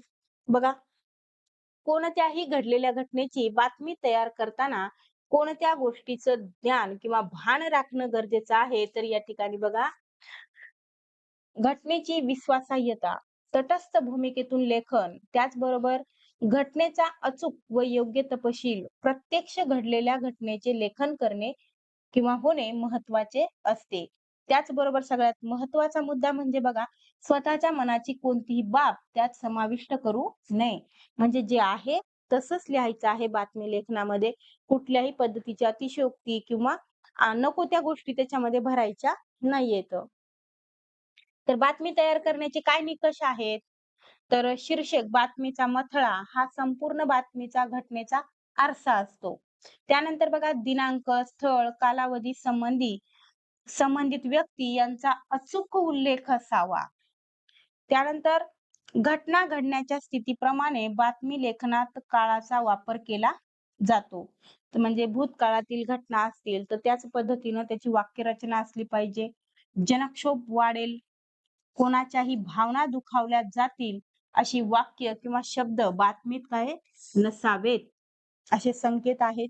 त्याचबरोबर बातमी लिहिताना प्रथम महत्वाचा मुद्दा नमूद करून त्यानंतर त्याचा तपशील द्यावा. अशा पद्धतीनं बातमी लिहिताना नेमके कुठल्या पद्धतीचा मुद्द्यांचा आपल्याला काय करायचा आहे, त्यात समावेश करायचा आहे. कुठले मुद्दे घ्यावेत, कुठले नाही घ्यावेत, या ठिकाणी आपण पाहिलेले आहे. त्यानंतर बघा, बातमीचं क्षेत्र काय असतं?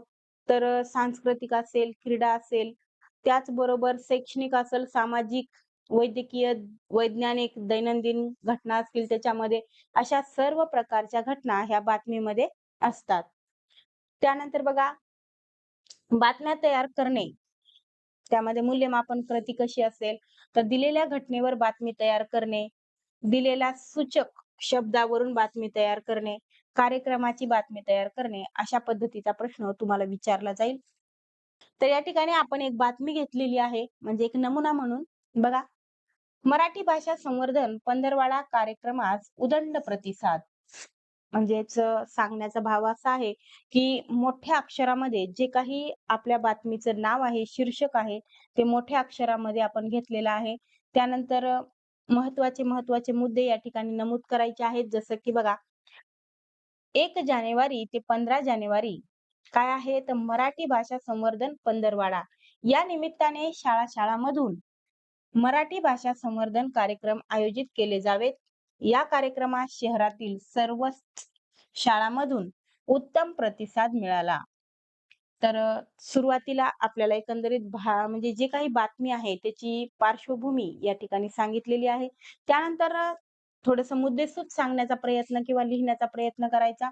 आजच्या आमच्या प्रतिनिधींनी काही शाळांमध्ये स्वतः जाऊन या उपक्रमाची माहिती घेतली. विद्यार्थ्यांसाठी बहुतांश शाळांमधून वाचन तासाचे आयोजन केले होते. याबरोबरच भाषेचे महत्त्व विशद करणारी व्याख्याने आयोजित करण्यात आली होती. या निमित्ताने सर्व शाळांमध्ये ग्रंथदिंडी, निबंध स्पर्धा, वाचन स्पर्धा, पुस्तक प्रदर्शन, कथाकथन स्पर्धा, व्याख्याने अशा अनेक कार्यक्रमाचे आयोजन करण्यात आले होते. शहरातील 100 शाळांमधून हा उपक्रम यशस्वीरित्या राबवला गेला. यावर्षी मराठी भाषा संवर्धन पंधरवाडा हा विद्यार्थी हिताचा उपक्रम शाळांमधून राबवला जाईल, अशी ग्वाही शाळांच्या मुख्याध्यापकांनीही दिली. तर अशा पद्धतीची बातमी आपल्याला या ठिकाणी घ्यायची आहे. आपण हा नमुना पाहिला बातमीचा. त्यानंतर आहे बघा, कथालेखन. काय आहे कथालेखन? तर कथा सांगणे किंवा ऐकणे हा लहान मुलांपासून ते मोठ्या माणसांपर्यंतचा आवडीचा विषय आहे. असे म्हणणं काही वावगं ठरणार नाहीये. तर नेमकं काय असलं पाहिजे, म्हणजे कथा ह्या काय असतात, काल्पनिक असतात, त्याचबरोबर सत्य घटनेवरही आधारित असतात. जसं की आपण आतापर्यंत पाहिलं, की बातमीमध्ये कुठलीही चुकीचं म्हणजे आहे तसंच आपल्याला त्या ठिकाणी लिहायचं होतं. परंतु कथेमध्ये काय असणार आहे, तर एक प्रकारे काल्पनिकता पण असणार आहे. जसं की चॉकलेटचा बंगला वगैरे, परी अशा पद्धतीच्या पण कथा असतात ना. मग परी येणार, ती कुठलीतरी जादूची कांडी वगैरे असणार. अशा पद्धतीनं एखाद्या माणसाला कुत्रा बनवणार किंवा कोंबडी बनवणार अशा पद्धतीनं. तर अनेक तुम्ही गोष्टी ऐकलेल्या आहेत. त्याच पद्धतीनं कथालेखन सुद्धा करायचं असतं. तर नेमकं उत्तम कथालेखनासाठी आपल्याला कोणत्या बाबींची आवश्यकता आहे? तर काही महत्त्वाचे मुद्दे या ठिकाणी दिलेले आहेत बघा. कथेला योग्य शीर्षक द्यावे. म्हणजे आपण जे काही लिहिणार आहोत, जी काही कथा सांगणार आहोत, जसं की आपल्या धड्याला एक नाव असतं बघा. धड्याच्या नावावरूनच आपल्याला पूर्ण धड्याची पार्श्वभूमी आपल्या लक्षात येत असते. त्याच पद्धतीनं शीर्षकावरून कथेच्या विषयाची कल्पना यायला हवी. त्याचबरोबर शीर्षक म्हणून सुविचार, म्हण असावी असे बंधन नाही. कथा भूतकाळात लिहावी. कथा ही कशी असली पाहिजे, तर भूतकाळात लिहिलेली असली पाहिजे. त्याचबरोबर लेखनातील घटना, प्रसंगानुसार काळाचे योग्य भान राखले पाहिजे किंवा राखले जाणे महत्त्वाचे आहे. कथेला भाषेचा, घटनांचा ओघ, कालानुक्रम असणे आवश्यक आहे. त्याचबरोबर कथाबीजाला अनुसरून पात्र, त्यांचे संवाद, पात्रानुसार योग्य भाषा असावी. म्हणजे एखाद्या मोठ्या व्यक्तीविषयी बोलत असल, तर आपले जे काही वाक्यरचना आहे ती आदरयुक्त असली पाहिजे. त्याचबरोबर कथेत प्रसंगानुसार वातावरण निर्मिती करावी.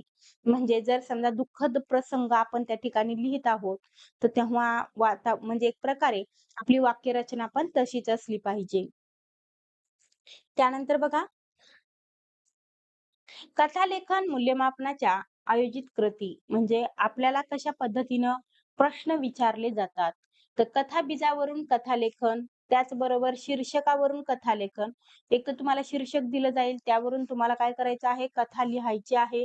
दिलेल्या शब्दावरून कथालेखन करणे, त्याचबरोबर संपूर्ण कथा म्हणजे पूर्ण कथा आहे आणि ती काय करायची आहे, तुम्हाला पूर्ण करायची आहे.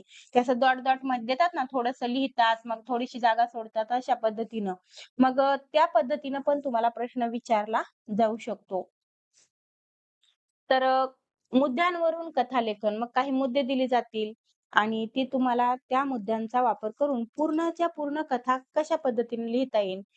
म्हणजे एक प्रकारे यामध्ये तुमची कल्पनाशक्ती, तुमची विचारशक्ती नेमकी काय आहे, याचा या ठिकाणी बोर्ड किंवा परीक्षा परिषद तुमचे विचार जे काही आहेत, ते त्या ठिकाणी काढून घेण्याचा प्रयत्न त्या ठिकाणी करत असते.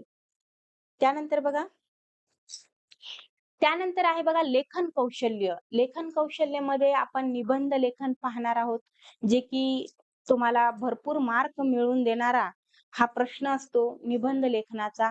आणि निबंध लेखनच एक प्रकारे तुमच्या नेमके विचार काय आहेत वगैरे ते म्हणजे एक प्रकारे समजण्यास मदत होते. तुम्ही निबंध कशा पद्धतीने लिहिता, यावरून तुमचे विचार काय आहेत, तुम्ही काय विचार करता, काय कल्पना करता, या ठिकाणी तुम्ही काय विचार करता, तुम्ही काय कल्पना मांडता, यावरून तुम्ही नेमकी तुमची बुद्धिमत्ता काय आहे ती समजते. तर निबंध लेखनामध्ये आपल्याला निबंधाचे जे प्रकार आहेत, त्याच्यामध्ये पहिला प्रकार आहे प्रसंग लेखन किंवा अनुभव लेखन. तर या ठिकाणी नेमकं काय लक्षात घ्यायचं आहे? बघा, प्रसंग लेखन करताना घटनांचा तार्किक विचार करावा. त्याचबरोबर भाषा प्रभावी व चित्रदर्शी, हुबेहूब वर्णन करणारी असावी. भाषा सोपी असावी, खूप अलंकारिक नसावी. लेखन प्रसंगानुरूप संवेदनशील असावे. आपण नेमका आपला विषय काय आहे, आपण लिहायलोत काय, याचा ताळमेळ असला पाहिजे. अशा पद्धतीनं आपण लेखन केलं पाहिजे. त्यानंतरचा म्हणजे निबंधाचा दुसरा प्रकार आहे आत्मकथन. तर आत्मकथन म्हणजे नेमकं काय असतं बघा, की एखादा सजीव असेल किंवा निर्जीव असेल, तर त्या ठिकाणी आपण स्वतःला त्या ठिकाणी इमॅजिन करायचं असतं, की ती वस्तू म्हणजे आपण स्वतः आहोत, असं समजून त्या ठिकाणी लेखन करायचं असतं. मग नेमकं कुठल्या गोष्टी लक्षात घ्यायच्या आहेत, तर सजीव, निर्जीव घटकांबद्दल सर्वसमावेशक विचार करणे, त्यांच्या भावना, सुख-दुःख, सवयी, उपयोग, कार्य यांचा शोध निरीक्षण शक्तीने घेणे, त्याचबरोबर आपण स्वतः वस्तू आहोत अशी कल्पना करणे. जसं की तुमच्या शाळेचा बोर्ड असेल, तर त्या शाळेच्या बोर्डची आत्मकथा अशी जर तुम्हाला लिहायला सांगितली किंवा तुमच्या शाळेची घंटा असेल, त्या घंटाची आत्मकथा जर लिहायची असेल, तर तुम्ही स्वतः ती शाळेची घंटा आहात. असं तुम्हाला काय करावं लागेल, इमॅजिन करून त्या ठिकाणी तुमचं लेखन झालं पाहिजे. त्यानंतर बघा कल्पनाशक्तीच्या माध्यमातून नाट्यपूर्ण रीतीने कल्पना मांडणे, संपूर्ण लेखन प्रथमरूपी एकवचनी भाषेत लिहिणे. कारण की मी स्वतः असं केलं, मला असा अनुभव आला. म्हणजे स्वतः तुम्ही ते अनुभव घेत आहेत, अशी तुमची वाक्यरचना असली पाहिजे. एकवचनी वाक्यरचना असली पाहिजे. लक्षात असू द्या. त्यानंतर बघा, या ठिकाणी आपण एक नमुना म्हणून मी तुम्हाला सांगत आहे बघा. जसं की मी आरसा बोलतोय. काय आहे आपल्या निबंधाचं शीर्षक आहे मी आरसा बोलतोय. मग नेमकं आरशाची निर्मिती कधी झाली याच्यात काय लिहावं लागेल तुम्हाला? तर आरशाची निर्मिती कधी झाली? आरशाचा शोध कसा लागला? त्याचबरोबर शास्त्रीय तत्व काय आहेत? आरशाकडे पाहण्याचा दृष्टिकोन, म्हणजे मी एक स्वतः आरसा आहे, माझ्याकडे लोकं कशा नजरेने पाहतात, अशा पद्धतीने स्वतःचा दृष्टिकोन त्या ठिकाणी आरशाकडे पाहण्याचा दृष्टिकोन या ठिकाणी तुम्हाला लिहायचा आहे. त्याचबरोबर आरशाचं जे काही महत्त्व आहे, ते महत्त्व पण त्या ठिकाणी मांडायचं आहे. माणसाच्या चेहऱ्यावरील भाव हाच त्याच्या मनाचा आरसा. त्याचबरोबर आरशाचा आनंद, वखंत, नेमकं आरशाला काय वाटतं? आरशाच्या भावना कशा आहेत? चांगल्या आहेत की वाईट आहेत? या सर्व मांडणे म्हणजेच एक प्रकारे ते मी आरसा बोलतोय. हा जो काही निबंध आहे तो अशा मुद्द्यांचा वापर करून त्या ठिकाणी लिहायचा आहे. त्यानंतर पहा वैचारिक निबंध. निबंधाचा हा काय आहे? तिसरा प्रकार आहे वैचारिक निबंध. हा निबंध नेमका कसा लिहायचा आहे? तर या निबंध प्रकारात विचारांना प्राधान्य असते. कशाला? विचारांना प्राधान्य असते. त्याचबरोबर विचाराला 2 बाजू असू शकतात. म्हणजे एक प्रकारे वाद निर्माण करणारा हा प्रकार आहे. त्याच्यामध्ये योग्य-अयोग्य दोन्ही बाजूंना साधक-बाधक चर्चा व्हावी. त्याचबरोबर मुद्द्यांची मांडणी सुसंगत व तार्किक विचारानुसार असावी. मुद्द्यांचे समर्थन करणारा नामवंत मुद्द्यांचे समर्थन करण्यास नामवंत विचारवंतांचे विचार, म्हणी, सुवचने यांचा आधार घ्यावा. जसं की विज्ञान, शाप की वरदान अशा पद्धतीचा या ठिकाणी आपण विषय घेऊ शकतो. मग कोणी आपले विचार मांडणार, की विज्ञान हे काय आहे? शाप आहे. तर काही जण म्हणणार, की ते काय आहे? वरदान आहे. अशा पद्धतीने जसं की आपण घेऊया, की मोबाईल. मोबाईल हे चांगलं आहे की वाईट आहे? अशा पद्धतीनं. मग बरेच जण चांगल्या बाजू मांडणार, काही जण वाईट बाजू मांडणार. अशा पद्धतीनं त्याच्या दोन्ही बाजूनं काय होत असते? चर्चा होत असते. तर अशा पद्धतीनं विद्यार्थी मित्रांनो, या ठिकाणी आपला जे काही उपयोजित भाग होता, तो पण या ठिकाणी संपतो. तर हा एक व्हिडिओ तुम्हाला 40 मार्क मिळवून देणारा आहे. त्यामुळे हा व्हिडिओ नक्की पहा. त्याचबरोबर ज्या विद्यार्थी मित्रांना गरज आहे त्यांच्यापर्यंत पोहोचवण्याचा प्रयत्न करा. लाईक करा, शेअर करा आणि सबस्क्राईब करा.